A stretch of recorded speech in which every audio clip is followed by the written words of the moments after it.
It's been 2 decades since the global ivory trade was banned, yet there are new fears that legal poaching is becoming more rampant due to the increased involvement of organised crime cartels. Between 2008 and 2009, the volume of illegal ivory seized doubled, and observers say that's just the tip of the iceberg. Most of it comes from Africa, with China the main destination. On the ground, animal conservationists are risking their lives to protect the elephants. Sam Farmer travelled to Africa to witness the poaching firsthand, and a warning: viewers may find some of the following images disturbing. This baby elephant lived for only a month. It died of dehydration after poachers killed its mother, keen to exploit one of Africa's most lucrative commodities, ivory.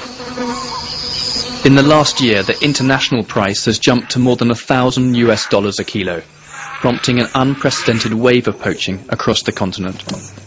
With a pair of tusks weighing up to 50 kilos, each elephant represents a fortune, a temptation for many too great to ignore. Less than a mile away, a giant bull elephant lies in a pool of maggots. He's just one of 37,000 African elephants slaughtered for their tusks each year. 2 decades ago, trading ivory was banned worldwide, but last year the law was relaxed, allowing government stockpiles to be sold off. Dr. Esmond Bradley Martin has been monitoring the illegal ivory trade for the past 30 years. There's probably more ivory going illegally to China than any other country in the world. I think there's a link between the number of Chinese that have come into Africa recently and elephant ivory purchasing. For instance, I think around 2000, 2001, there was something like 75,000 Chinese working in Africa. Now the figure is well over 500,000. And we know that Chinese are being caught all over Africa. And in Kenya, they've been caught coming into the country with ivory from the Congo, from Cameroon. Those are the recent ones. The Chinese have been carving ivory for over 7,000 years. But until recently, only the wealthier people could buy it. But now the middle class has risen up in China, and there's a much greater demand now. In what has been described by many as the new colonialism, and in defiance of the global recession, China's annual trade with Africa has soared to more than $100 billion, a figure that is expected to grow by a further 80% next year. If you look at all the poaching incidences taking place in East Africa, it's where the Chinese are present. The northern part of Kenya, the Savo area, the Amboseli area, this is where the Chinese have been grading roads, constructing roads. The truth is, 50% of ivory poaching in Kenya takes place within a 20-mile radius of Chinese road-building projects. Yet the Kenyan Wildlife Service, a government body that aspires to be a world leader in wildlife protection, seems hesitant to point the finger at the Chinese, one of the country's primary international investors. Several Chinese nationals have been arrested with the ivory, and at this moment I don't want to categorically say that they're involved, but once we are through, once we crack the cartel, we'll now be able to tell you who actually is responsible for the buying of the ivory. KWS, in conjunction with the Tanzania Wildlife Authorities, to some extent we are in control.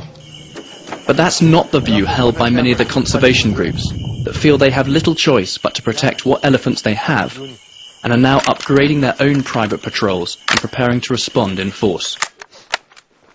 This is one of Kenya's most effective private anti-poaching units, a 70-strong, heavily armed team with a mandate of protecting 100,000 acres in Laikipia district of northern Kenya. They're on high alert after losing 52 elephants in the last 2 years and are responding to a tip-off that an elephant poacher is operating nearby. Everyone outside the conservancy has a weapon, everybody, and so they are now starting to bring the weapons inside the conservancy. It is very risky because these people will shoot. They will shoot without asking any questions. So we've had a plane shot at, 2 poachers were shot. So these people are armed, and very well armed. G3s, AK-47s, because the price of ivory is 12,000 shillings a kg, and therefore everyone's going to chance their luck. Nelson Mutunga was orphaned as a young boy and started poaching soon afterwards. Last month he was caught red-handed after killing an elephant and a rhino, but was offered a pardon in exchange for intelligence into the ivory smuggling underworld and becoming a member of a private anti-poaching unit. He describes how he killed the elephants. I took a bow and arrow and dipped the head of the arrow in a very strong poison. I then shot at the elephant's ribcage, close to its lungs. It dies within a few minutes. He then sells the ivory to a local broker, who passes it on to a Chinese trader in Mombasa. 134 Chinese nationals have been arrested in Africa, trying to smuggle illegal ivory back home. And in the last decade, there have been 426 cases of ivory seized en route to China. This haul is the largest ever discovered on Kenyan soil, 703 kilos. It was found in a car driven by these two men and owned by an ex-Kenyan member of parliament. The parliamentary car pass is still intact on the windscreen. The ex-MP has denied it's his car, despite vehicle registration documents proving his ownership. The drivers were forced to pay a fine of $250, which stands as a small deterrent. If poaching continues at current levels, experts predict the extinction of elephants across most of sub-Saharan Africa within the next 15 years.